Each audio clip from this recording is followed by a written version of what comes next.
Buenas tardes. Buenos días, jóvenes. Esperemos a que se conecten sus compañeras, porque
ya, mientras sus compañeros se conectan, pues los que ya han ingresado, que realmente son poquitos, y pongan sus dos nombres y sus dos apellidos allí en el chat.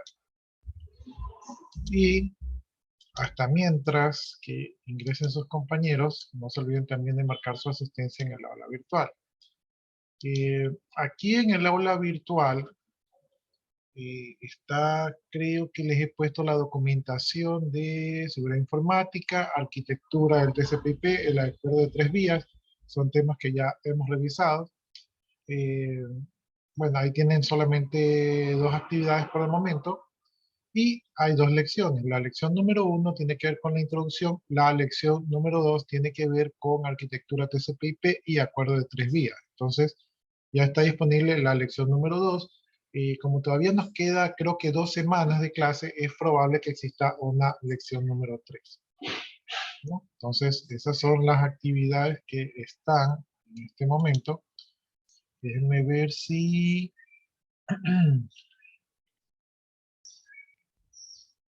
Déjenme generar aquí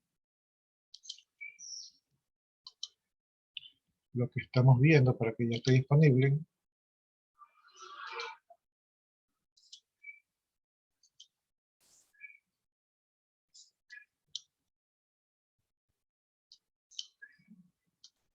Vamos a ver si logro generar.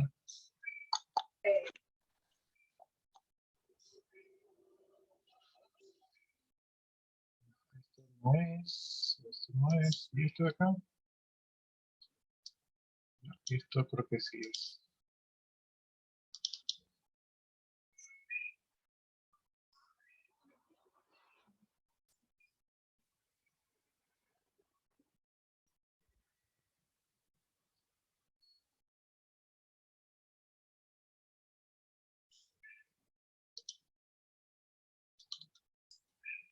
Ya, aquí no parece que es.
Listo, entonces ahí hay un material que es la de la introducción a Ubuntu, entonces ahí estaríamos al día, ¿no? Ya veo que tenemos un poquito más de participantes, déjenme chequear algo por acá.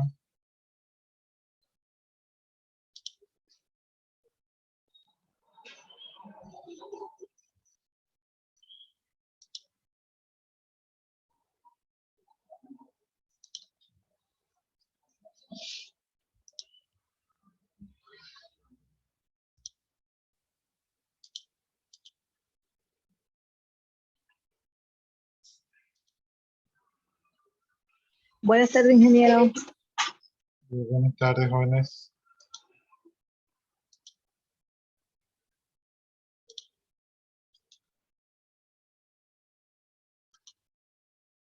Página 20. Ya, listo. Entonces, todavía siguen llegando. Ya, entonces nos quedamos, estamos en el tema de Ubuntu. Habíamos visto el tema de las seguridades, entonces aquí estamos viendo la protección del archivo. No, dice que nos habíamos visto que el tema de las seguridades se podía manejar en 16 bits, ¿no? Donde están los dominios de usuario, los permisos, ¿verdad?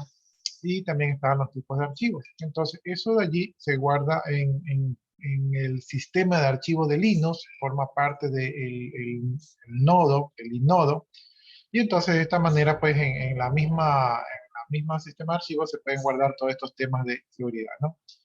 Por ejemplo, si nosotros queremos ver cuáles son los sistemas de archivos, nosotros podemos hacer un list con la opción "-L". Entonces, si hacemos un list con la opción "-L", nosotros vamos a ver, por ejemplo, aquí tenemos los permisos. En este caso, los tres primeros corresponderían al usuario, ¿verdad? Que tenemos permiso de lectura, escritura y ejecución.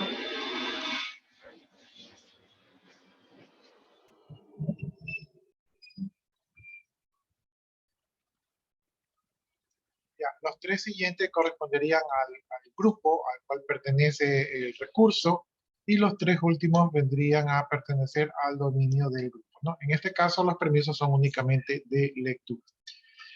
Aquí también podemos ver cuál es el nombre del usuario, que en este caso es el root, y el nombre del grupo del dominio, que en este caso también es el root.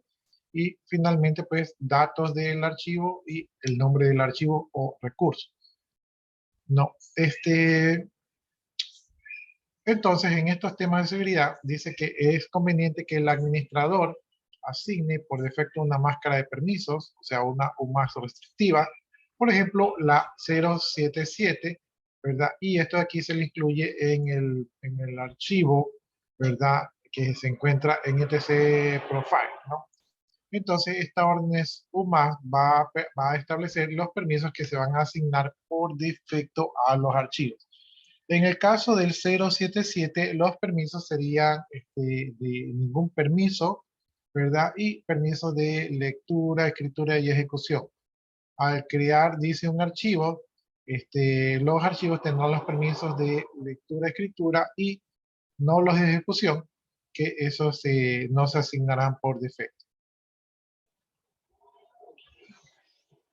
¿Ya? Entonces, sería conveniente crear por defecto cuáles van a ser los permisos de los archivos para que en el caso que ustedes no estén administrando, los permisos por defecto no sean comprometedores, ¿no? Bien,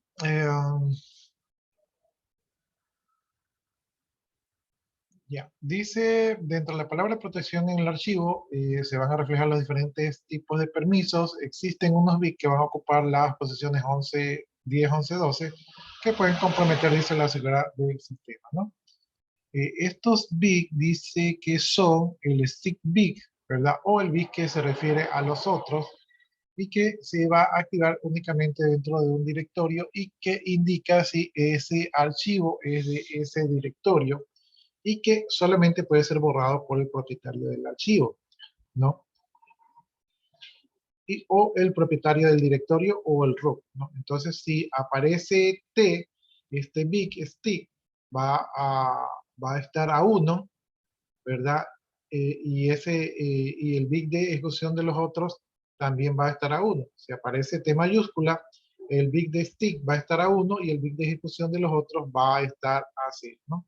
Entonces dice que la orden de activa del stick bit sobre el directorio home user va a ser la siguiente. Nosotros tenemos que poner un chmod más t, ¿verdad? T minúscula, del usuario del directorio de ese usuario, ¿no?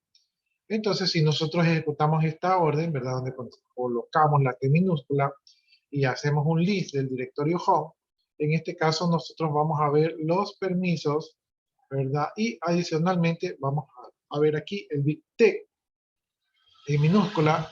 Entonces ese bit T en minúscula quiere decir que eh, el big stick va a estar a 1, ¿verdad? Y el de ejecución de los otros también va a estar a 1, ¿no? Entonces, eso es lo que vamos a lograr si utilizamos el chmod, ¿no? Ahora, si ponemos la T minúscula, pues ahí yo pienso que con T minúscula como que mejoraríamos la seguridad.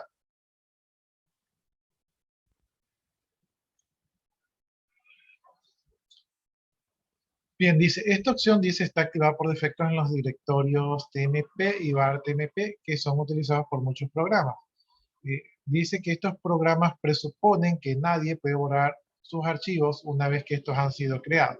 Si se elimina de ellos el stick bit, pueden quedar expuestos a los ataques de sync link, ¿no? Entonces estos archivos, estos sí están protegidos, ¿verdad? Pero si quitamos esa protección, entonces estos archivos pueden estar susceptibles a algún tipo de ataque. Estos tipos de ataques lo que hacen es que aprovechan que se han creado archivos temporales por parte de algunos programas y si esos archivos tienen los permisos adecuados, es posible crear enlaces simbólicos entre ellos y el archivo de sistemas como por ejemplo el passw. Y a través de este truco conseguir los permisos de escritura sobre él al ejecutar dicho script. Perdón, un minuto que tengo una llamada.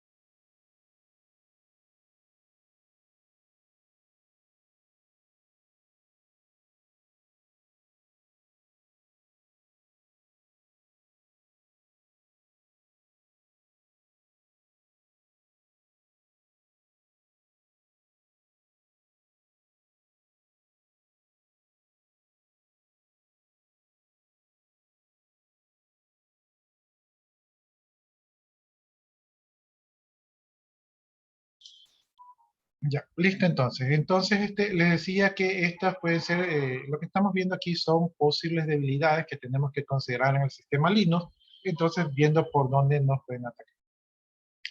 Bien, tenemos el bit de SGID, ¿verdad? Que este bit trabaja sobre el grupo, este bit puede ser la S o la S mayúscula. Este bit, una vez que está activado, da los derechos del grupo a quien lo ejecuta, ¿verdad? Y solamente durante la ejecución. Si aparece la S chiquita, el bit de setGig va a estar a 1 y el bit de ejecución del grupo va a estar a 1. Si aparece la S mayúscula, el bit de setGig va a estar a 1 y el bit de ejecución del grupo va a estar a 0, ¿no? Entonces, también tenemos el bit de SUID, ¿verdad? Este es el bit sobre el dueño del archivo. Este bit dice que en un archivo ordinario se asignan los derechos del propietario del archivo a quien lo ejecuta y solo durante el tiempo de ejecución. En este sentido dice que el S o S mayúscula, que puede ser posible, van a hacer lo mismo que el SGID, ¿no? En la orden que activa el bit sobre el SUID o sobre un archivo va a ser el siguiente, ¿no? Entonces ahí tenemos, hacemos el chmod más S minúscula sobre, en este caso, el archivo del directorio. Entonces, con este vamos a activar el bit de SGID.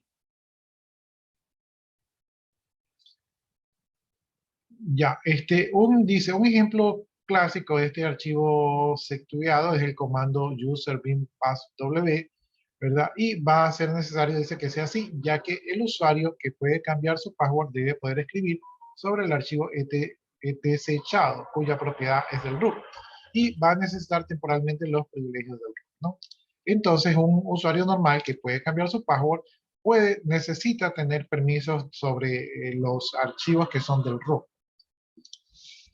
En este caso, bueno, aquí estamos viendo unos ejemplos de archivos. Es RWS, ¿verdad? Ahí está la S minúscula. Este es para el usuario, ¿verdad? Y esto de aquí le daría permiso sobre el passw para poder modificarlo. Dice, si alguno de los programas con el bit de SUID activado presenta algún agujero de seguridad, a través de ellos va a ser potencialmente posible que un atacante pueda adquirir los privilegios del root, porque momentáneamente va a tener privilegios de root, entonces podría de alguna manera alterar esto de aquí para o sea, con ese pequeño privilegio, ese segundo de tiempo, darse privilegios de root permanentemente.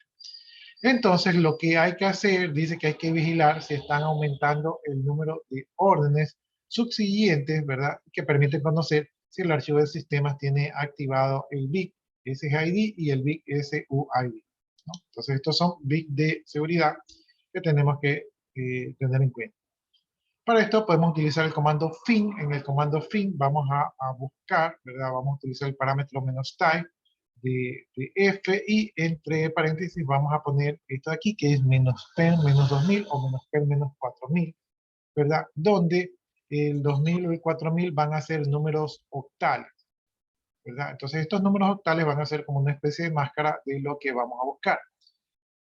Dice que es importante que el administrador impida la ejecución de los archivos con el bit de SUID activado en aquellos directorios donde los usuarios tienen permiso de escritura, como por ejemplo son el home. La primera medida va a ser aislar el home en una partición de disco independiente y a continuación en el archivo FSTAG, ¿no? Con la opción de no SUID para dicha posición. Entonces, ¿qué es lo que deberíamos hacer como administradores? Mover los directorios de los home, que son el posible hueco de seguridad, a una partición independiente, ¿verdad? Y luego quitar la opción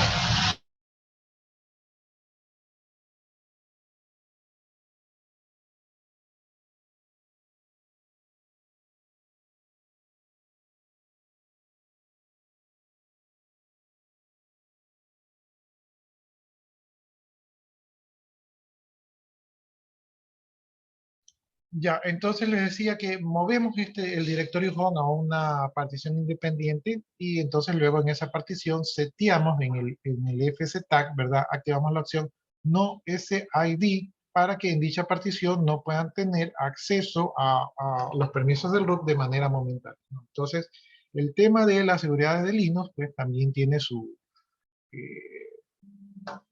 también tiene su gestión.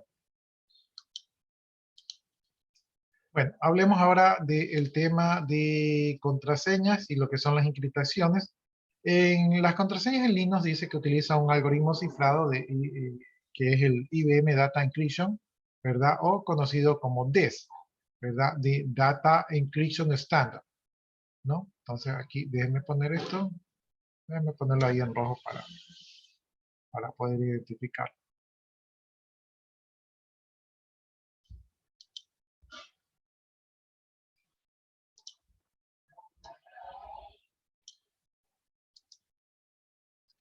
Ya, entonces aquí se implementa este tipo de algoritmo, ¿verdad? Estas contraseñas dice que son de longitud fija de 8 caracteres, pero siempre es mejor utilizar contraseñas del tipo MD5, ¿verdad?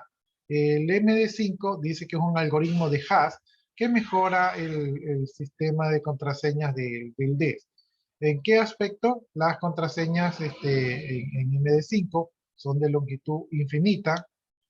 Déjenme ver si puedo hacer esto aquí.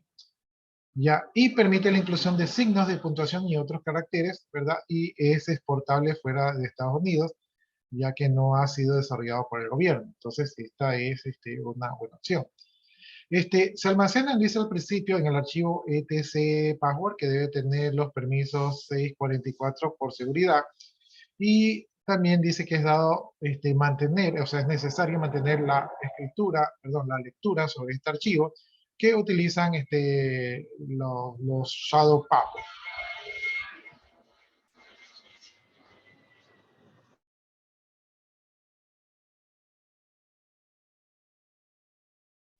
Ya, entonces tenemos que tener permiso 644 en el password WD, pero también tenemos que tener permisos para los archivos shadow, ¿verdad? Con permiso 600, ¿verdad? Es decir, sin lectura para el grupo y para otros. Y de esta manera podemos impedir que usuarios normales puedan ver las contraseñas cifradas, ¿no? El propietario de ambos archivos dice que debe ser un root. Entonces, ahí tenemos eso allí. Ya, entonces, esas son consideraciones que tenemos que tener aquí. Déjenme ver si aquí puedo dar un enter para que sea mejor. Y déjenme ver si aquí esto lo puedo separar para que se vea un poco mejor.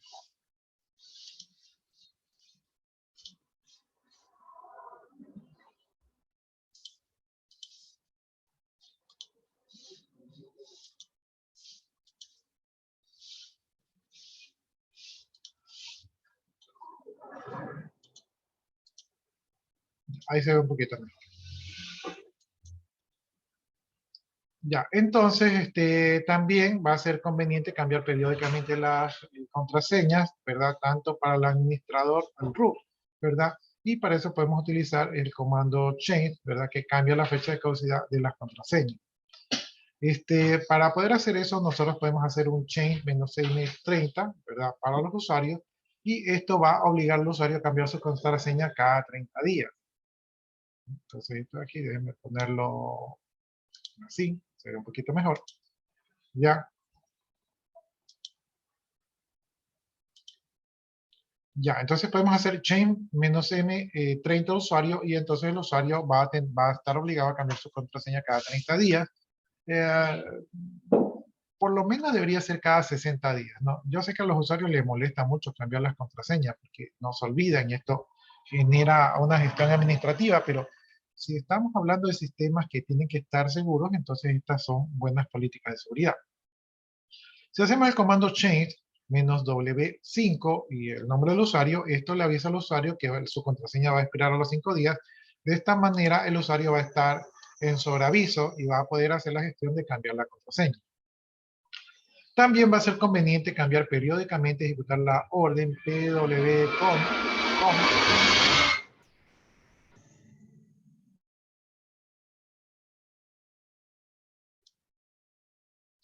y esto aquí nos va a ayudar a asegurarnos que las contraseñas que tienen shadow, ¿verdad? En ocasiones, dice, y debido a las manipulaciones que están fuera de lo normal, hay contraseñas que se quedan en el etc password en vez de en etc shadow, ¿no? Entonces, con pwcom se van a sincronizar dichos archivos para que esto de aquí no suceda. Aquí, subir esto por acá.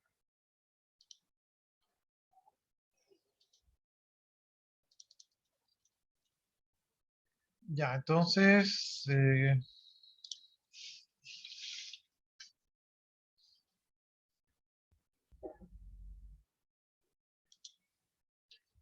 ya, entonces el comando pwcom nos va a permitir sincronizar, ¿verdad? Entre los archivos shadow y los archivos passwd para que estén sincronizados y no se queden contraseñas en el aire.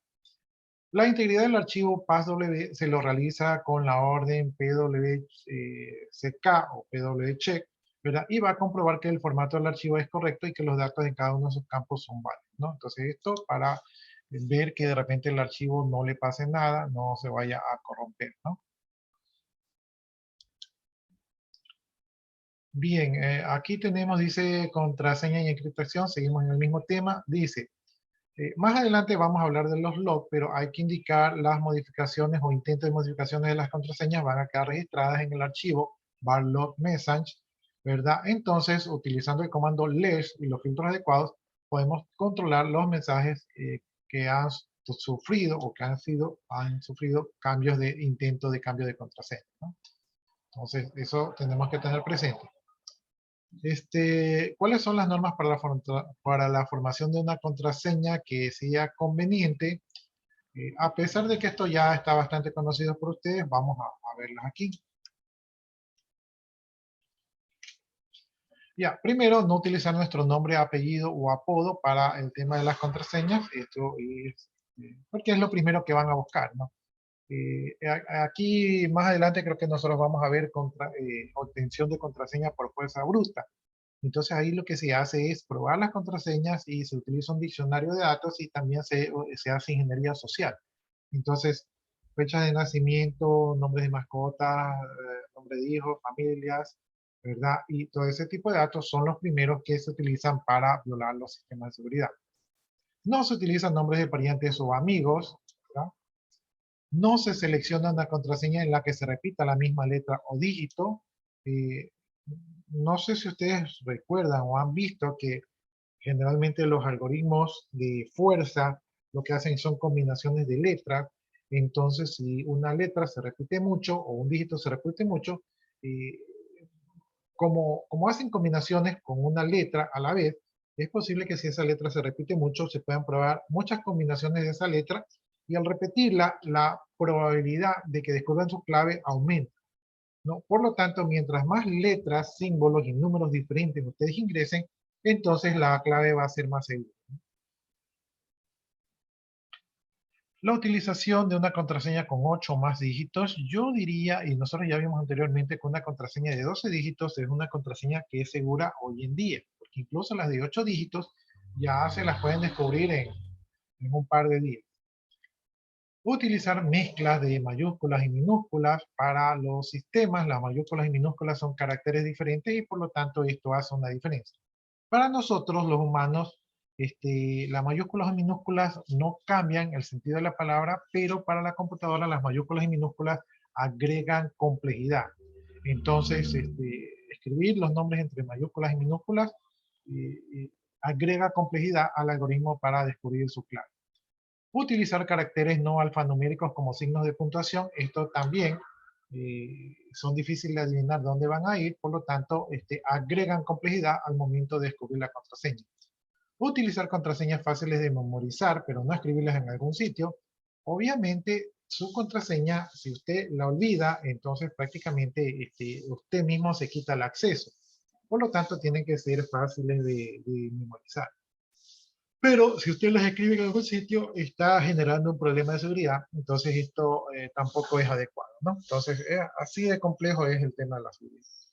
Es más seguro copiarla en un cuaderno o algo que uno tenga, una agenda, para no olvidarse, porque, bueno, me ha pasado de que a veces pongo contraseñas y luego ya me olvido. O sea, por algo, por así sea, como ahorita, como usted está diciendo aquí, se puede poner puntos, coma, mayúscula, minúscula, números, y a veces uno se olvida, pero es más recomendable en una agenda.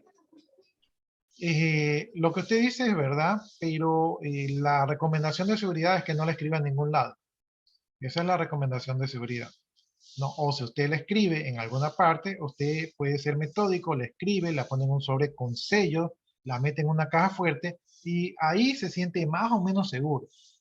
¿Ya? Si usted lo hace así, está siguiendo normas de seguridad, pero si usted la pone debajo del teclado o la pega ahí en la pantalla o la coloca en la refrigeradora, ¿verdad? O la pone en su billetera o la pone en un cuaderno, no es seguro, porque alguien la puede ver, ¿verdad? Le toma una foto y ya por ahí pues se dedica a probar la contraseña. Entonces, no es lo más seguro escribirla en algún sitio. Yo, por ejemplo, manejo bastantes contraseñas y generalmente es verdad, me olvido las contraseñas y yo las tengo anotadas en un archivo, ¿verdad? Pero ese archivo lo tengo encriptado con clave.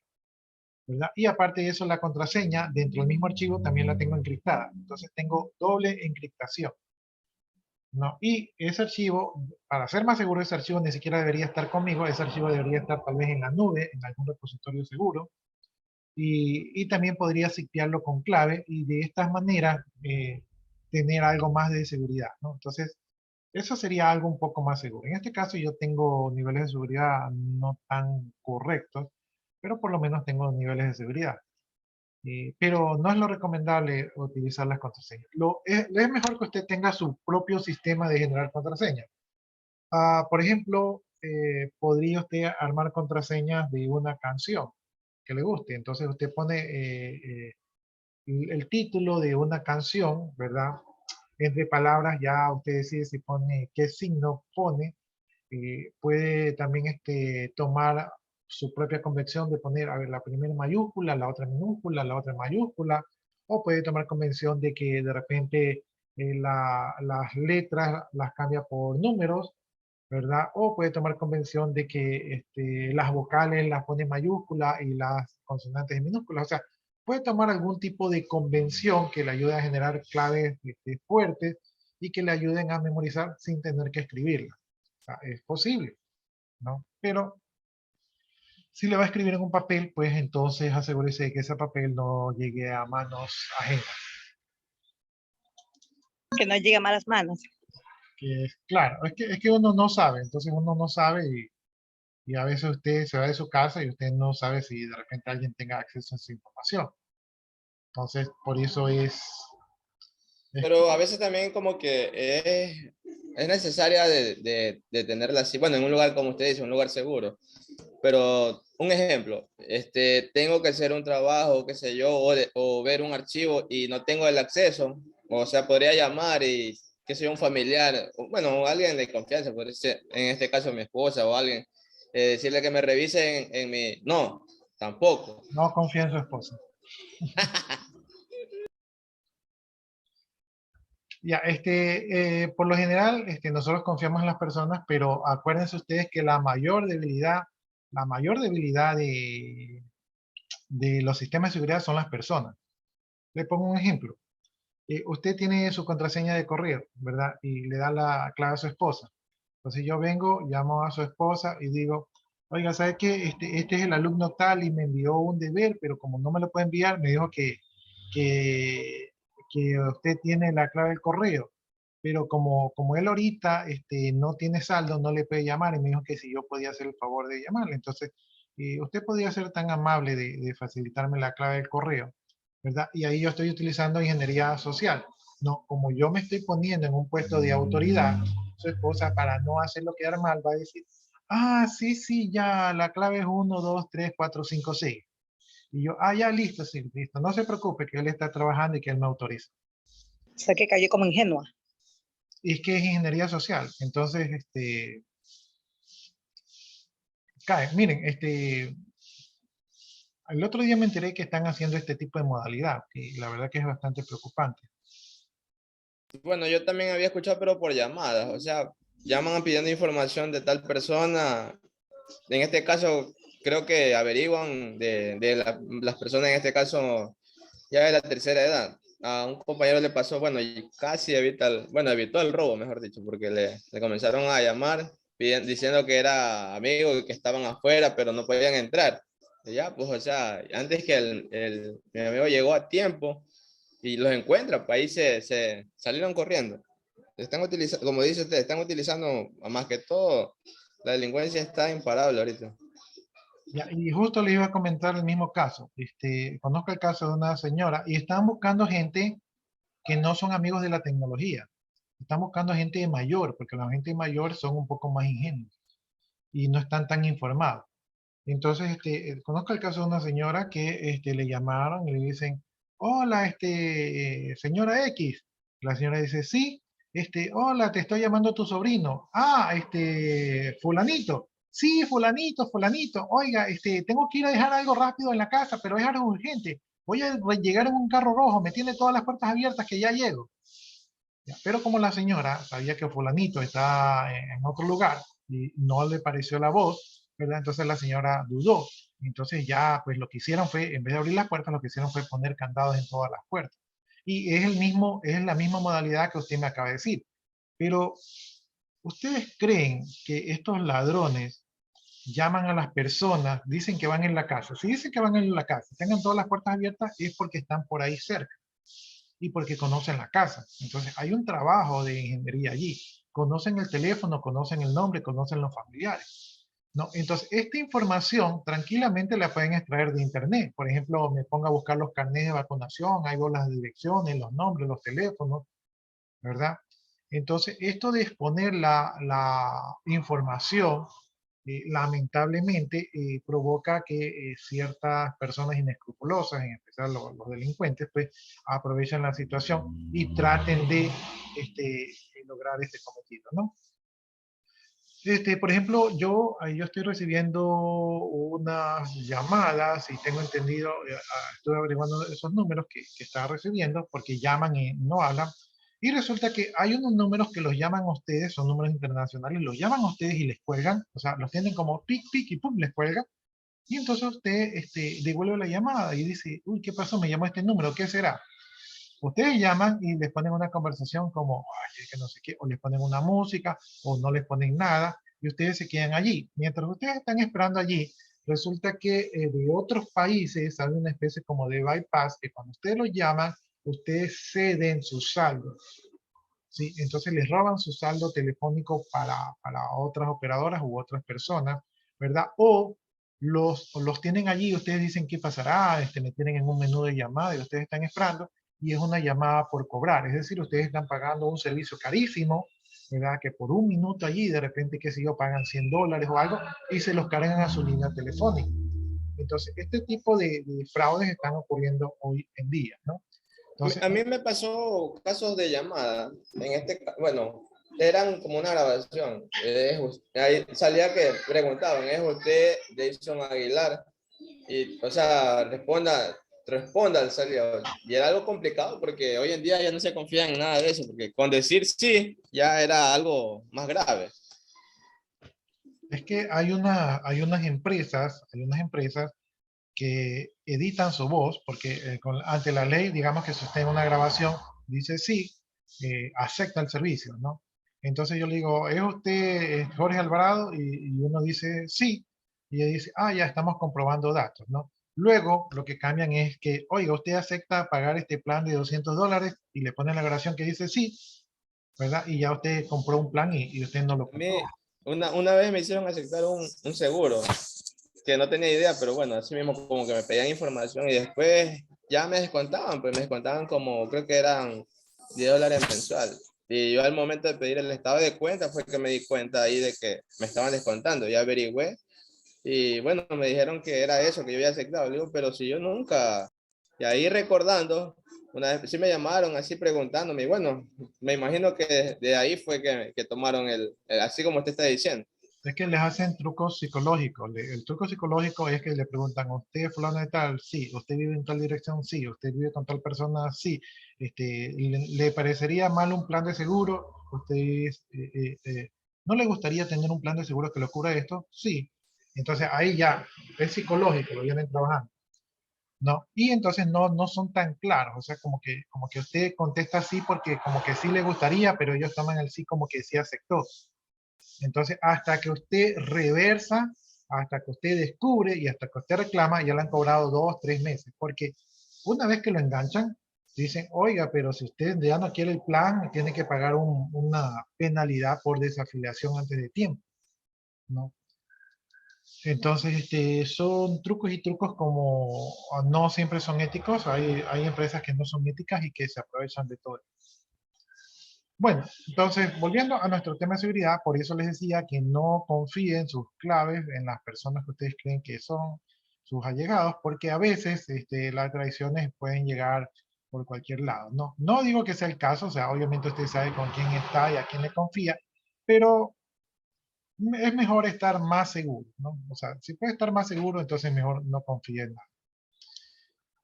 Bueno, aquí dice que el administrador dice periódicamente debe ejecutar un comprobador de password como un crack ¿verdad? En este caso, aquí dicen que hay uno que se llama John the Ripper, ¿verdad? Para poder detectar passwords descifrables y forzar a su cambio, ¿no? Entonces, con esto de aquí, lo que hacemos es que comprobamos a ver si nuestros usuarios están funcionando de manera correcta, ¿no? Aquí creo que tengo, déjenme ver si cambio esto, como no creo que le pueda cambiar la letra, no le puedo cambiar la letra, le voy a cambiar aquí para que sea más chiquito.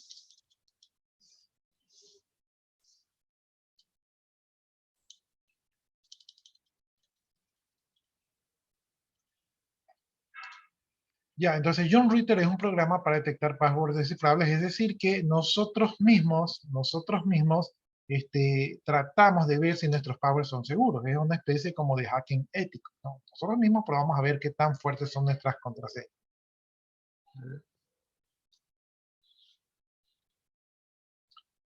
Dice, a continuación hay que añadir a la lista de palabras utilizadas por los cracks las contraseñas encontradas de los usuarios. Dice, ¿se pueden encontrar más programas de este tipo? Bueno, aquí nos dan unos sitios. Y ahí, cuestión de ustedes si los quieren buscar, ¿no? Dice, con un gran número de diccionarios de listas de palabras. Entonces, estos diccionarios lo que tienen son palabras comunes que ponen los usuarios, que son las claves más comunes. Entonces, de esta manera, pues prueban las claves para ver si tienen éxito, ¿no?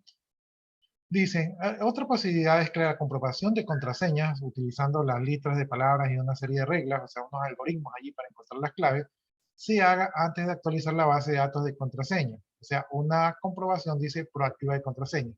Para ellos existen herramientas como, y aquí nos muestran las herramientas como PassWD+, ¿verdad? Este de aquí hace un log de todas las sesiones, errores de usuarios que han cambiado sus contraseñas, reglas que no han cumplido las contraseñas y si han tenido éxito o no en el cambio de contraseña, ¿no? Entonces, esto es como para saber si eso es posible. Acá, déjenme disminuir esto que no está importante.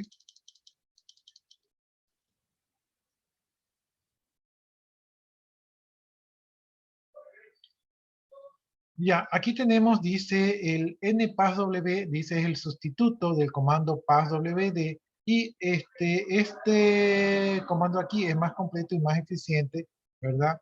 Y bueno, aquí nos dan es la dirección. Yo creo que esta de la dirección lo puedo omitir.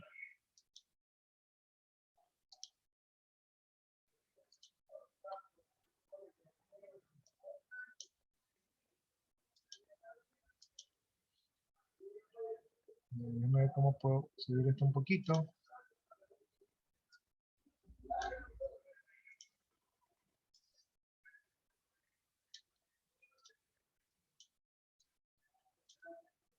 Ya, listo, ¿no? Entonces tenemos estos dos comandos para poder hacer poder revisar nuestros passwords, ¿verdad? De una mejor manera y saber de manera proactiva si realmente estamos cumpliendo las políticas de seguridad. Bien, por aquí tenemos otro tipo de soluciones que tienen que ver con la seguridad de contraseñas. Sería el control de acceso biométrico. Este es, por ejemplo, el que yo utilizo, ¿verdad? Porque, como ustedes dicen, me puedo olvidar yo de la clave, pero, por ejemplo, tengo mi huella digital o tengo mi rostro biométrico. Entonces, puedo utilizar estos dos métodos para validar este archivo. Estos controles biométricos autentifican los usuarios en función de sus huellas dactilares, patrones de iris, retina, voz, olor corporal. Ese olor corporal ese es nuevo para mí, ¿no? Y es eficiente pero caro, ¿no? Contraseñas de un solo uso se basa, dice, en una contraseña que no viaja por la red, con la cual desaparece el peligro si alguien está haciendo seguimiento a la red y puede capturarla. El servidor dice que envía un número al cliente y se utiliza este número para generar un valor secreto que se devuelve. Entonces, este es otro tipo de contraseñas que se pueden utilizar. Me parece bien. Ya, lo malo del control biométrico, lo que no me gusta a mí del control biométrico es que si usted tiene una clave, por ejemplo, de su computadora con el dedo, los delincuentes pues no creo que les tiemble el pulso para llevarse su dedo. Le cortan el dedo. No sé Le si, hacen le hacen la prueba con todos los dedos y después sí te botan. no sé si ustedes escuchaban anteriormente, pero anteriormente cuando la gente utilizaba anillos, antes se utilizaban muchas alhajas y anillos y los ladrones le arrancaban los anillos, los aretes y todo. Hoy en día la gente ya no lleva nada, ¿verdad? Pero había casos en que el anillo se atoraba y la persona es que luchaba por sacar el anillo porque donde no salía el anillo le cortaban el dedo. Entonces, de verdad que así de... Los aretes también, pues, ¿verdad? Los aretes en Quito se los arranchan, les cortan las orejas. Claro, le jalaban, bueno, sí me contaron que pasaba así. Ya, Jalaban nomás y después veían la sangre. ajá, entonces, realmente por eso no me gusta el control biométrico, ¿verdad? En el caso, por ejemplo, en el caso del los Ingeniero, teléfonos, sí, le perdona que escucho. la interrumpa, pero ahorita con la tecnología y la gente que son tan tremenda, cogen creo que una cinta de esa cinta aislante, esa cinta transparente o cualquier otra cosa y ahí ya tienen la huella. También, ¿no? También para no cortar el dedo, ¿no? Solamente que ahí tienen que ser un poco más sofisticados los ladrones, ¿no? Efectivamente, también existe eso para coger la huella. Eh, Bueno, por eso les decía que a mí particularmente no me gusta eso. También les iba a decir que en los celulares hay el reconocimiento biométrico de la cara, pero yo no les recomiendo que utilicen el reconocimiento biométrico porque ese reconocimiento todavía tiene fallas, ¿no? De hecho, miren, yo trabajé, yo hice un sistema de marcados con huella dactilar en este reconocimiento para que el programa trabaje yo tenía que, si yo subía el nivel de seguridad al 80%, es decir, 80% seguro de que esa persona es la persona, el sistema generaba muchas fallas porque la gente cuando marcaba la huella no se leía bien. O sea, tiene que ser una lectura muy buena de la huella para que funcione el 80%. Por lo tanto, para que ese sistema trabaje, yo tenía que poner una seguridad del 60%. Pero con el 60% era más capaz de reconocer la huella, pero también había 40% de probabilidad de error. Entonces, si es un sistema que funciona donde hay muchas personas, es probable que el sistema confunda una huella con otra huella, ¿no? Y el tema de la huella es que, por ejemplo, hay personas que trabajan en la cocina, lavando platos, en limpieza, que utilizan químicos o en mecánica, y esas personas perdían la huella. Entonces, ese sistema no aplica como para todas las personas o estas personas siempre tienen algún tipo de problema. Entonces, esa es la parte que no me convence mucho del biométrico, ¿no? Ha pasado bastante eso. Hay personas que no le pagan por eso de la huella y tiene que ser un trámite grande por esa situación. Exactamente, ¿no? Yo, por ejemplo, ahorita traté de ingresar a una aplicación bancaria que utiliza la huella y ya no me reconoció la huella y ya me bloqueó. Ahí sí que voy a tener que acercarme a la ventanilla para... Dan 3 intentos. Bueno, al menos en la que yo uso, dan 3 intentos. Y mire, en este caso le cuento. Cuando, por ejemplo, yo también usaba la biometría. Y en este caso, como a veces el internet de mi celular estaba fallando, eh, tenía los intentos, pero me salía que el tiempo ya había pasado. Y bueno, hacía otra vez y así se me bloquearon algunas veces. Bueno, yo solo con llamada ya me dijeron que estaba habilitada. Ya, entonces sí es verdad que eso de los intentos es un poco complicado, ¿no? Yo a veces cuando voy a ingresar a los sistemas ya me da miedo porque, ¿saben por qué me da miedo? Porque, por ejemplo, en un determinado banco, yo perdí la clave y quise utilizar un servicio del banco y tuve que ir 3 veces a la ventanilla para que me den una tarjeta, para con esa tarjeta poder sacar una clave, para que con esa clave poder activar el servicio. Y cuando activaba el servicio me decía, como es la primera vez que ingresas, pon tu clave, ponía la clave y dice, pero vamos a confirmarlo con un correo, lo recibí el correo. Ok, ahora entra al servicio. Ah, pero no has matriculado tu computadora, entonces matricula tu computadora. Ah, pero para matricular tu computadora necesitas la clave. Ah, pero para recibir esta clave recibes un mensaje por el celular. Ah, pero recibiste el mensaje del celular y sí, ahora te vamos a hacer una pregunta de seguridad y me ponían 3 preguntas y si me equivocaba en una decía, ah, hemos bloqueado tu cuenta, llama al 1-800, llamaba al 1-800 y me decía, tenía que esperar como 10 minutos ahí en el menú y me enviaban una clave temporal y tenía que hacer el proceso y les juro que pasé como 3 días y a la final no hice nada y a la final me fui al banco a que me den la clave ya directamente y me dijeron, hágalo por el sistema. Entonces, nunca pude activar dichos servicios porque era demasiado, ¿verdad? Era demasiado para simplemente poder utilizar un servicio. Bueno, siguiendo con este tema de las claves, pues ahora vamos a ver la encriptación, ¿verdad? Esta es una encriptación PGP, o sea, Pretty Good Privacy, o privacidad buena y bonita. Y tal vez faltó ahí la barata, ¿no? Entonces, dice que en la criptografía tradicional normalmente se utiliza una sola clave para encriptar o desencriptar, por lo que la clave debe ser conocida por las dos partes, ¿no? Y aquí debe existir una transferencia segura, ¿no? Pero también existe la criptografía de clave pública, ¿verdad? En esta clave pública se utiliza por una PGP que utiliza, dice, una clave para encriptar y una clave para desencriptar, ¿no? Esto aquí funciona como una caja fuerte de un banco que necesita de 2 llaves para poder abrir dicha caja fuerte, ¿no? Entonces utiliza una llave pública y una llave privada. La pública, de verdad, se publica, es decir, que todo el mundo tiene acceso, y la privada no se publica, es decir, que nunca viaja por la red. La combinación de la clave pública y privada es única, ¿verdad? Y de esta manera, pues, yo puedo enviar mis mensajes encriptados y del otro lado, pues, utilizo una llave pública para desencriptar. Y nunca conoce mi clave original. Cada usuario entonces va a poseer 2 claves, una clave privada que solo la conoce el dueño de la clave y una clave pública que es conocida por los otros usuarios o máquinas que necesitan acceder a la información. De estas 2 claves, dice la pública y privada, solo viaja la pública y está disponible para cualquiera que haga la encriptación, ¿verdad? Mientras que la clave privada no viaja y es mantenida por el usuario para poder desencriptar los mensajes encriptados con la clave pública. Correcta, Anis. Por lo tanto, la clave pública cifra y la clave privada descifra, ¿no? Entonces, la pública lo utilizo para encriptar y la privada lo utilizo para desencriptar, y de esa manera solamente el que tiene la clave privada es el que puede desencriptar. Entonces, así le agarran ese mensaje por internet, no van a poder descifrarlo, y como la clave privada no viaja por la red, entonces es muy difícil que alguien se apodere de esa clave. Dice aquí, por ejemplo, tenemos conectados 2 hosts en la red. 2 hosts vendrían a ser 2 computadoras, ¿verdad? Y ambos pueden utilizar el servicio SHH, que es un servicio que se utiliza para comunicación.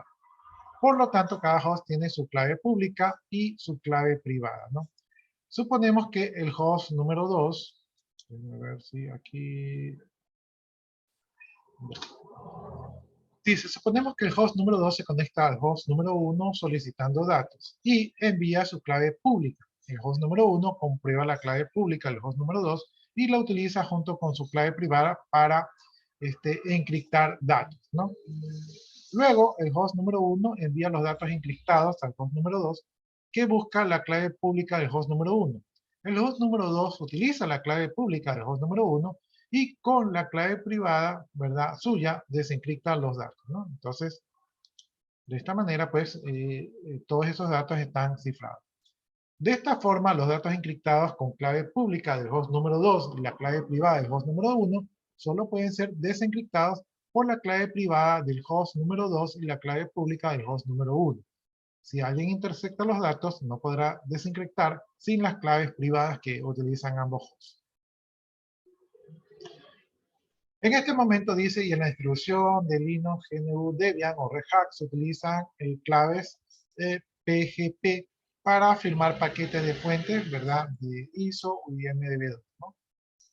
Entonces aquí esto es un poco relevante.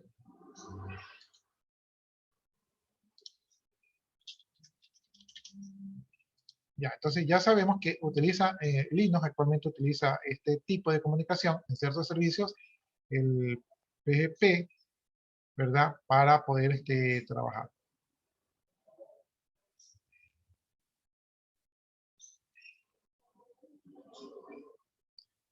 Ya, entonces ahora vamos a hablar de los módulos de autentificación PAN. Aquí dice que en las últimas distribuciones de Linux se han integrado módulos de autentificación PAN que vienen a ser pluggable autentificación módulos, ¿no? Y estos fueron desarrollados inicialmente para Zoom, son la compañía que hizo Unix, ¿no? El PAN dice que permite decidir el método de autentificación que se requiere para cada servicio o para cada caso. Cada método tiene sus módulos que son los que manejan cada tipo de petición. Es decir, que cada método de autentificación, como por ejemplo Kerberos, el DAC, ¿verdad? Han sido desarrollados para cada módulo correspondiente. Es decir, que cada módulo tiene su propia autentificación. Dice que en Linux existe una gran cantidad de módulos PAN disponibles, como por ejemplo el modo pancraclick.so, que puede ser utilizado con la orden passw para hacer una comprobación contra la biblioteca pan-crack library y determinar si la contraseña elegida por el usuario es débil, ¿no? O también para desactivar el uso de todo el sistema de los archivos rhost en los hosts de los usuarios. Para ello habría que utilizar el módulo pan-rhost-out.so, ¿no? Entonces son herramientas, módulos que ya vienen en los nuevos módulos de Linux, como para nosotros mismos hacer una especie de auditoría interna y ver que las contraseñas de nuestros usuarios sean fuertes, ¿no? Y también para cerrar algún tipo de vulnerabilidad que puedan ser utilizados por los hackers.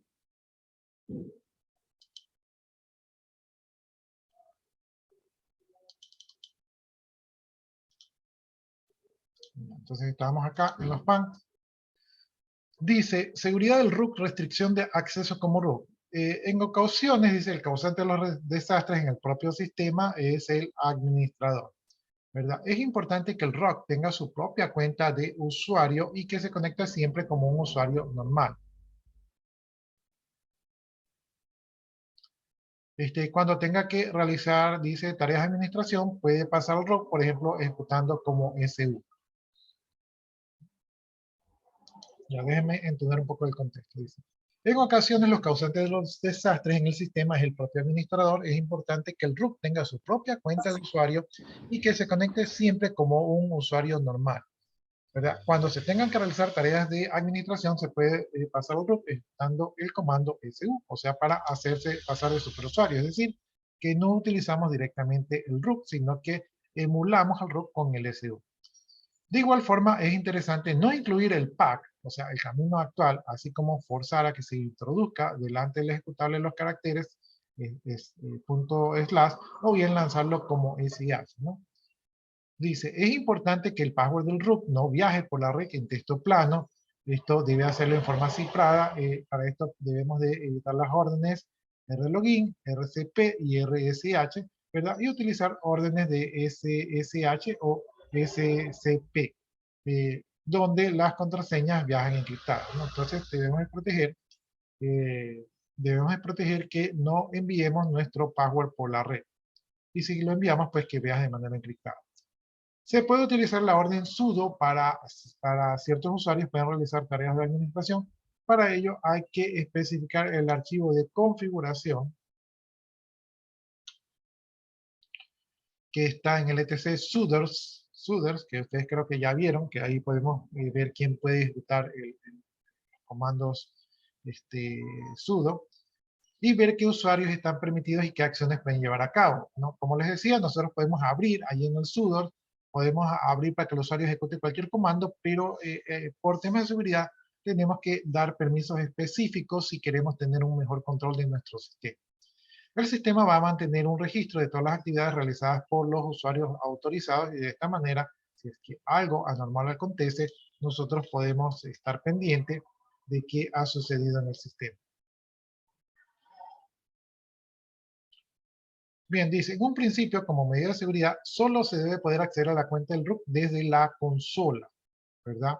Como ya se ha comentado, si se necesita hacer un acceso remoto a la cuenta de root, hay que entrar con la cuenta de otro usuario, ¿verdad? Y luego ejecutar el comando SU para pasar a root. ¿Por qué se va a hacer esto? Una, porque así no exponemos al root en la red, ¿verdad? Y otra es porque va a ser más difícil para un hacker saber qué usuario tiene permisos de root, ¿verdad? Y también va a ser más difícil para el hacker saber cuál es el nombre del usuario y cuál es la clave de su usuario y al mismo tiempo adivinar cuál es la clave del usuario.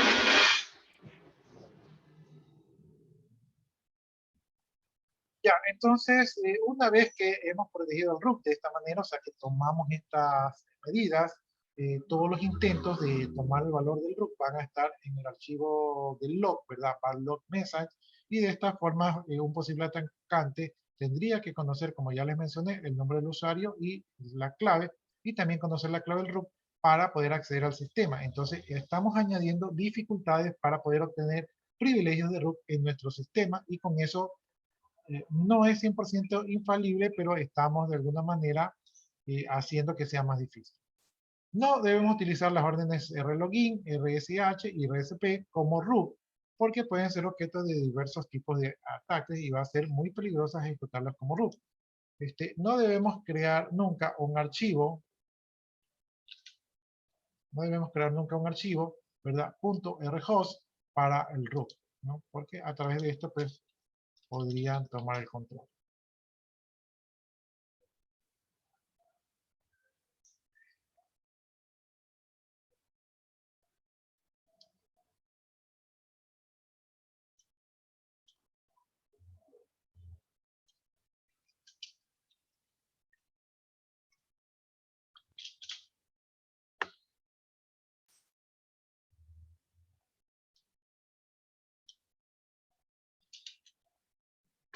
Ahí sí se subió.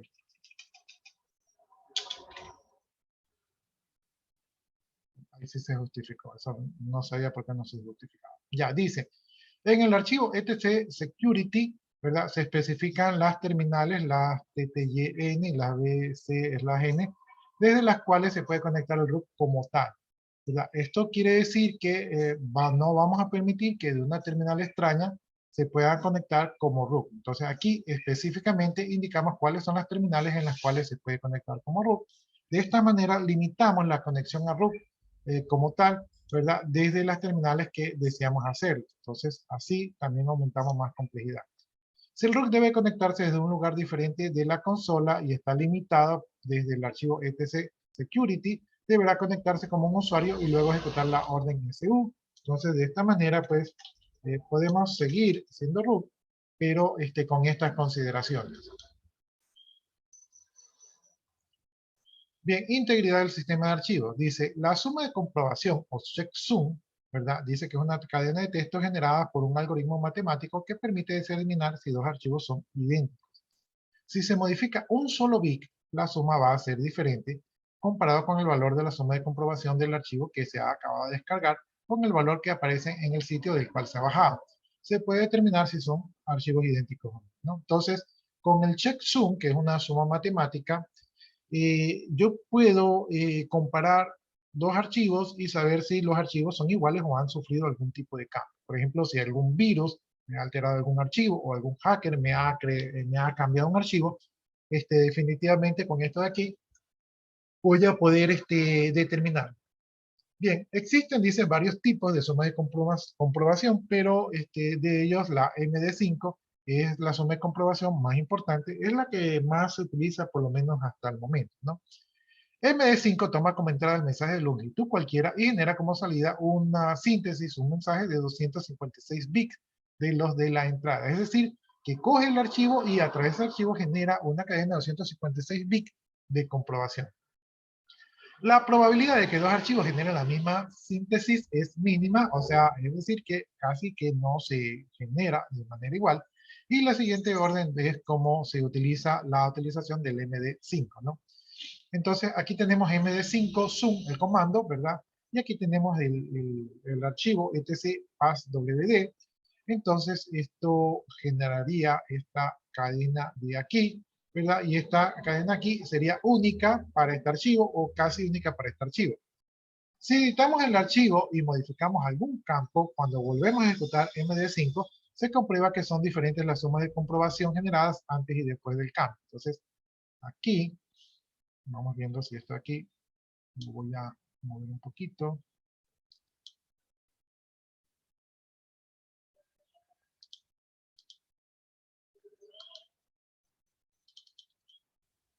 Ahí.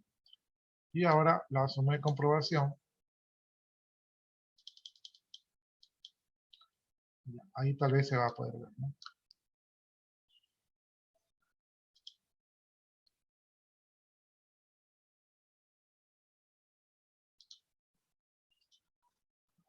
Ya, entonces aquí tenemos el comando, ¿verdad? El archivo passwd, y por acá tenemos el comando del archivo passwd.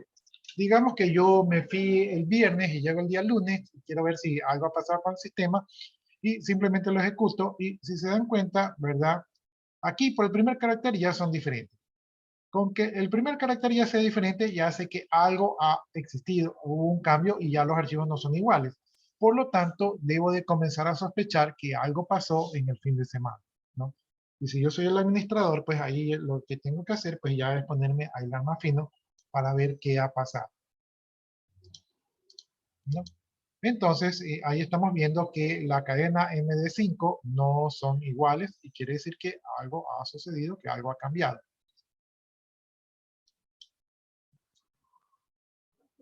Bien, aquí tenemos una herramienta que es el TrickWare. Dice que esta fue la primera herramienta de verificación de integridad de los sistemas operativos Linux, ¿verdad? Dice que esto de aquí fue lanzada en la versión libre GPL, ¿verdad? Y que se puede conseguir por acá. Entonces, esto de aquí, déjenme ponerlo chiquito porque no es tan relevante.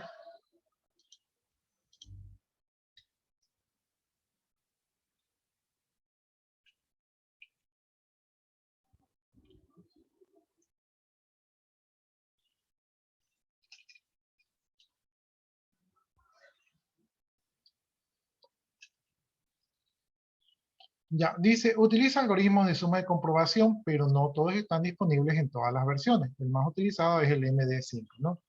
TrickWare dice que ejecuta varios checksum de todos los binarios importantes y archivos de configuración y los compara con una base de datos con valores de referencia aceptados como buenos. Esto es decir, que con este programa nosotros podríamos comprobar si nuestro sistema operativo ha sido atacado en sus archivos más básicos o configuraciones más básicas.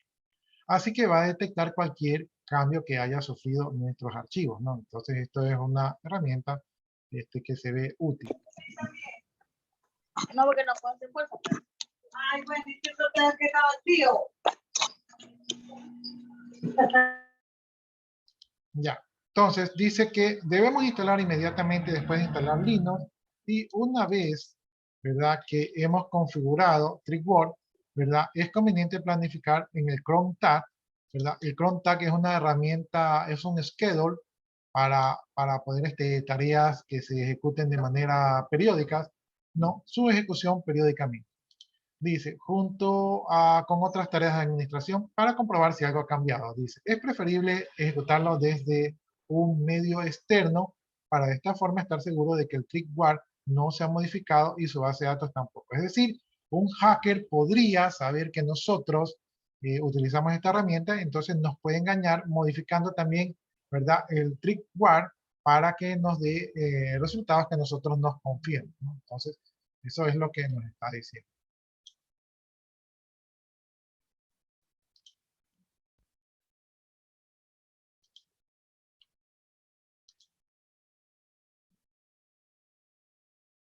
Ya, eso es lo que nos está diciendo allí. Entonces,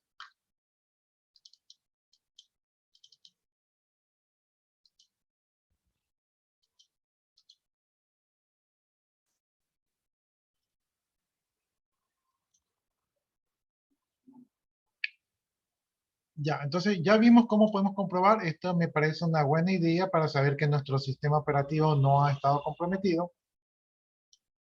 Y ahora vamos a ver seguridad en el entorno gráfico X. Dice, el sistema X Windows es utilizado para crear un entorno gráfico de ventanas en los sistemas Linux, ¿verdad? Las X o los programas X utilizan los puertos TCP que van desde el 6000 hasta el 6003 y permite la ejecución remota de aplicaciones, ¿no? Entonces, ahí por ahí ya podemos pensar que podemos tener un hueco de seguridad.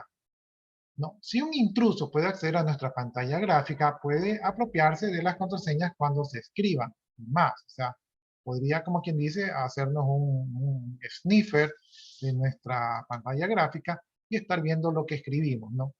Para impedir esto, los programas X tienen varios mecanismos de control de acceso. El más sencillo consiste en utilizar una orden xhost, ¿verdad? Para indicar que los hosts que van a permitir acceder a nuestra pantalla gráfica. Utilizando la orden xhost, se puede utilizar la orden xhost de la manera siguiente, ¿no? Entonces, allí escribimos xhost más la IP, es decir, que allí indicamos que cualquier usuario de esa IP tiene permitido ejecutar el escritorio remoto. Si escribimos xhost más, pues entonces ahí lo que hacemos es que eliminamos, ¿verdad? Los que pueden tener acceso allí, ¿no? Entonces, vamos acá.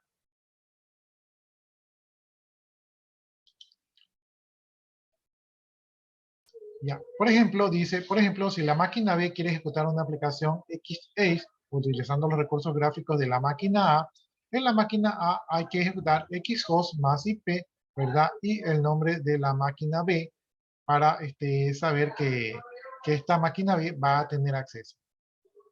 A continuación dice, podemos hacer una conexión vía SSH a la máquina B, ya que en la máquina B podemos ejecutar, ¿verdad? Export display IP a máquina A, ¿verdad? Y lanzar el entorno del escritorio preferido o la aplicación XA, ¿verdad? Con start KDE, ¿no? Entonces así podemos lanzarlo.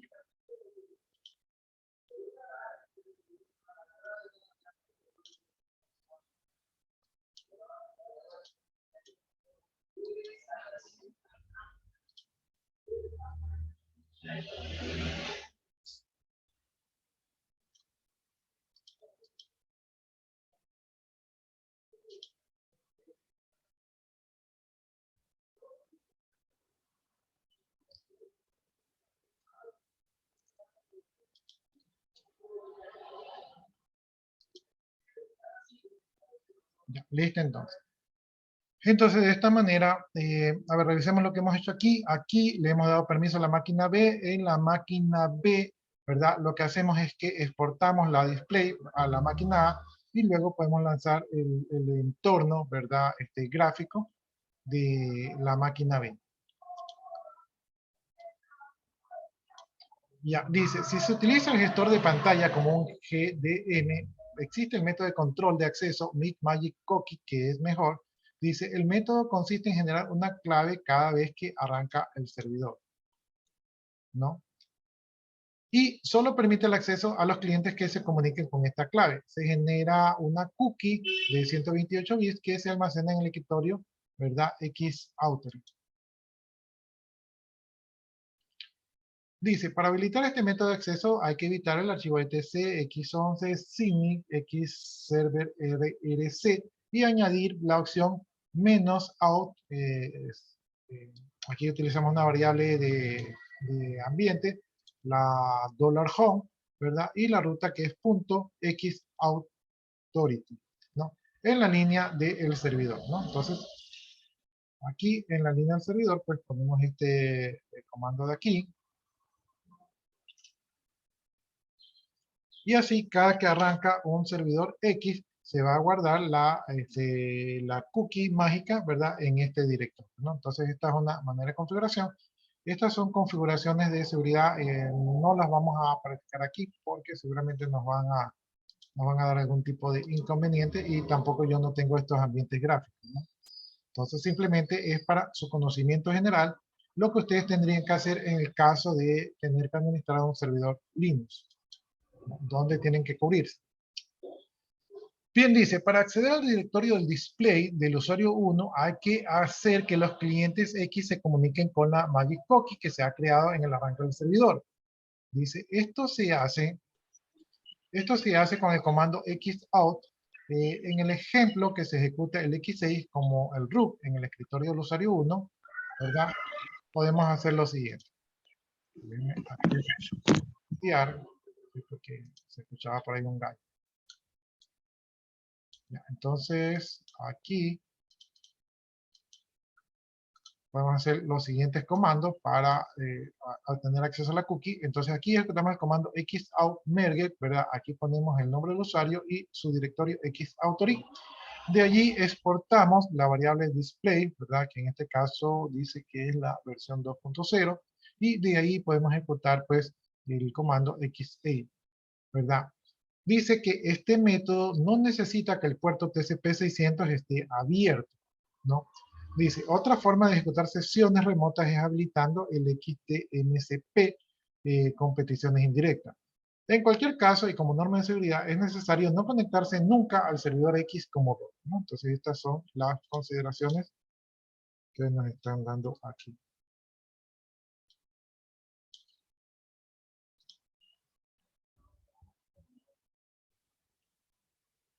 Entonces, la premisa es que hay que proteger al root. Bien, vamos a ver ahora los logs del sistema.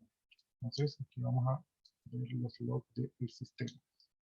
Ya dice, el logging, dice, es cualquier procedimiento por el que un sistema operativo o aplicación graba eventos mientras ocurren y los graba para un estudio posterior. Entonces, todo sistema operativo tiene unos logs que van guardando todos los eventos que ocurren en el sistema. Los archivos del log de un servidor deben ser propiedad del usuario del grupo root y no deben de tener ningún permiso para los otros. Esto es por seguridad. Solo el root tiene acceso a estos permisos. Además, por seguridad, se les debería poner un flag de solo añadir, ¿no? Entonces, ¿cómo poner el flag de solo añadir? Esto lo hacemos con el siguiente comando. Allí, ¿no? Entonces, desde el prompt ponemos shacktr más a y el nombre del archivo. Entonces, con eso le estamos poniendo un flag que solamente se puede añadir registros al archivo. ¿No? Linux va a registrar muchas operaciones y eventos importantes del sistema en los archivos de texto para su posterior consulta y generalmente están ubicados en el directorio var_log. Entre ellos está el var_log last_log. Este archivo de aquí va a tener información sobre el último login hecho por los usuarios, ¿no? Ejecutando la orden last_log se va a ver el contenido del archivo y si se quiere observar a un usuario en concreto hay que realizar la opción U.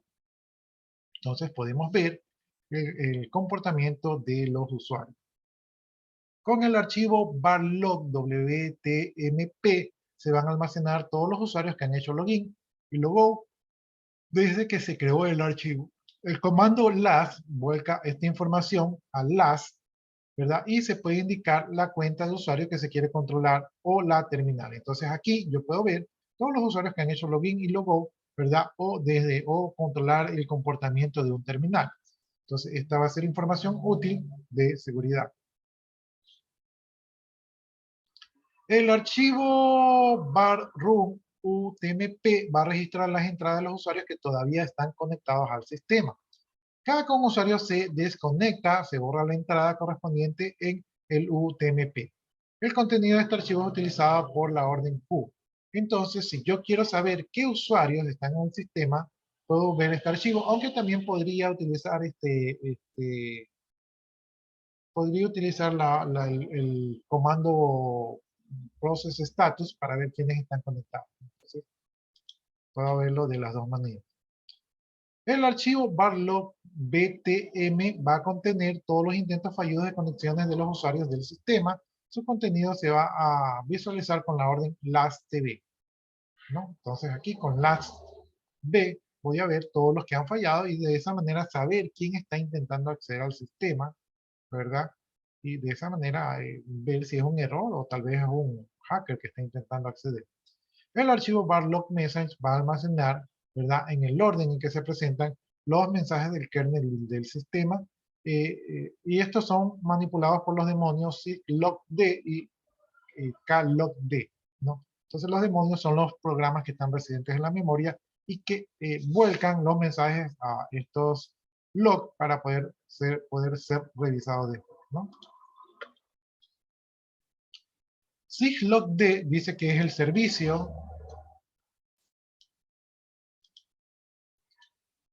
de login para programas y aplicaciones, ¿verdad? No para conexiones y desconexiones de usuarios, ¿no? Entonces este es el servicio de login para programas y aplicaciones. Va a guardar el nombre del programa, el tipo del servicio, su prioridad, etc. Su archivo de configuración va a ser el etc syslog.config y en él se establece qué eventos van a registrar y en qué archivos. La estructura en línea del archivo de configuración es, o sea, aquí tenemos la opción nivel de registro, destino de registro, ¿no? Entonces ese va a ser su formato. Sí, tal vez lo importante de este archivo es que vamos a ver programas y aplicaciones Entonces, si ya tenemos un troyano, un programa que a través de un programa nos quieren hackear, de repente por aquí lo podemos filtrar. Ya, log de los sistemas, ¿verdad? Con la opción, ¿verdad? Podemos utilizar algunos de los siguientes valores. Ouch, ¿verdad? Que es el servicio de seguridad que sigue la pista de cualquier acción de un usuario que requiera un nombre de usuario o una contraseña para hacer login, ¿no? Cron dice, sigue los mensajes del sistema con Cron. Kern sigue los mensajes del kernel. LPR sigue los mensajes del sistema de impresión. Mail sigue los mensajes de correo del sistema.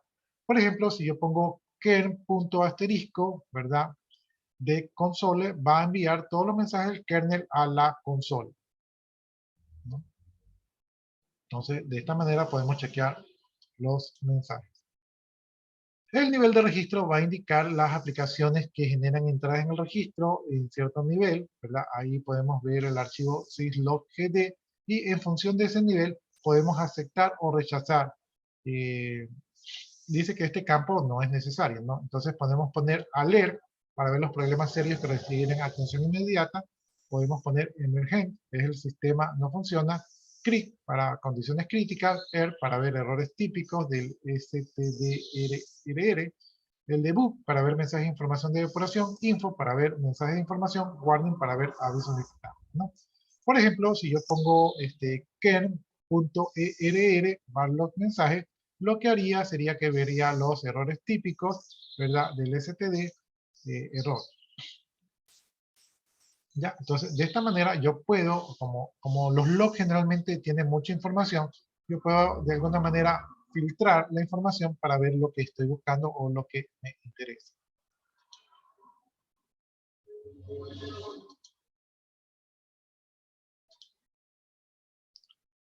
Ya, seguimos viendo los logs del sistema, entonces el destino del registro va a indicar cuál va a ser el destino de los mensajes.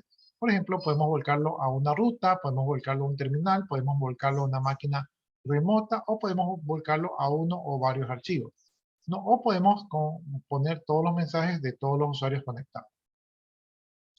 Está aquí.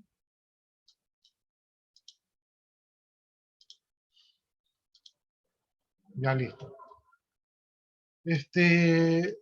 Dice, si se quieren monitorizar los mensajes del sistema a una consola, por ejemplo, ¿verdad? La 12, se debe editar el archivo etc syslog.config y se añade la línea asterisco tag, ¿verdad? De TTY12, ¿no? Entonces ahí se volcaría toda la información para ese terminal. Al salir del editor y se guardan los cambios, se reinicia el servicio de syslog, ¿verdad? Y de esta manera, o sea, esto se reinicia poniendo el comando de los servicios, ¿no? Entonces ahí ponemos etc rsd.init.d syslog restart, ¿no? Entonces ahí lo que hacemos es que reiniciamos el servicio, ¿verdad? Del syslog.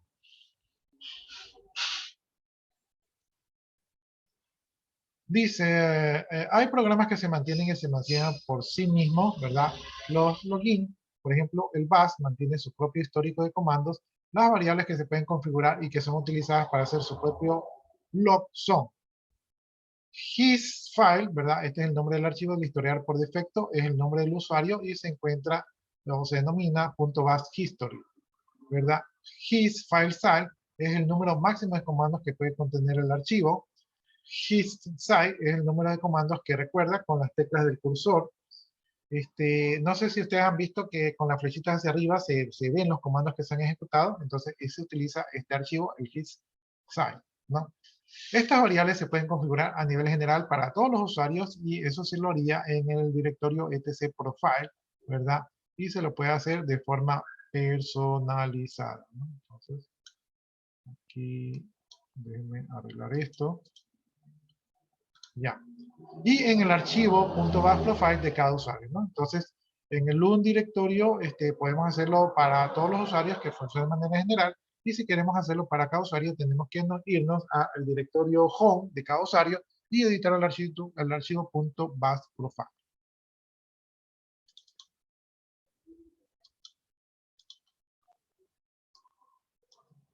Ya, entonces aquí hablaríamos de seguridad en red. No sé si hasta ahí alguno de ustedes tiene alguna pregunta, inquietud. De todas maneras, lo que estamos viendo ya son como opciones de administración un poco más avanzadas y todas orientadas al tema de seguridad.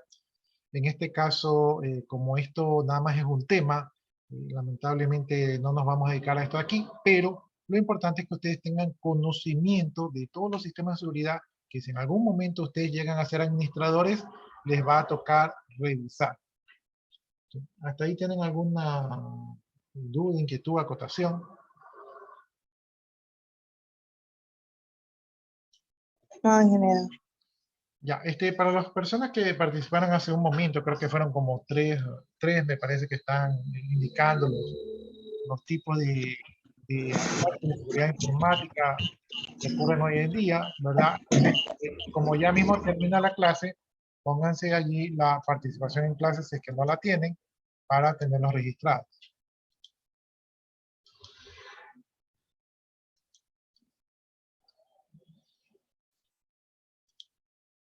A ver, temas de seguridad, temas de seguridad. Bueno, ya que voy a tratar de seguir avanzando.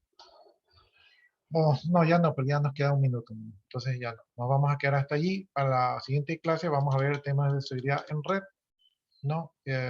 Cosas que tenemos que tener, que tenemos que considerar si vamos a administrar un Linux.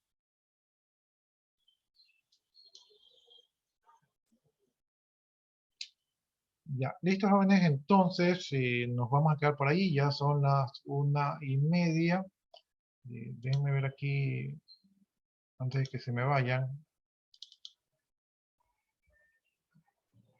Ah, ya miren, no tengo muchas actuaciones en clase, ¿no? Entonces, recuerden que ya nos queda como tal vez 2 semanas o menos de clase. Entonces, los que no han participado, traten de participar para que tengan ese punto. Listo, jóvenes, entonces nos vamos a quedar hasta allí. Muchas gracias por su atención. Es raro Buenas tardes. sí, es raro tener clases los sábados. Yo voy a quedarme aquí copiando sus asistencias y su participación en clase. Si ustedes gustan, ya se pueden desconectar para que vayan a la siguiente materia, ¿no? De mi parte, muchas gracias, que tengan un buen fin de semana y cuídense porque la delincuencia está poderosa. Buenas tardes, Buenas ingeniero. tardes, ingeniero. Buenas tardes. Buenas tardes, jóvenes. Gracias, ingeniero. Listo. Ya copié su participación, entonces procedo a desconectar. Que tengan feliz fin de semana.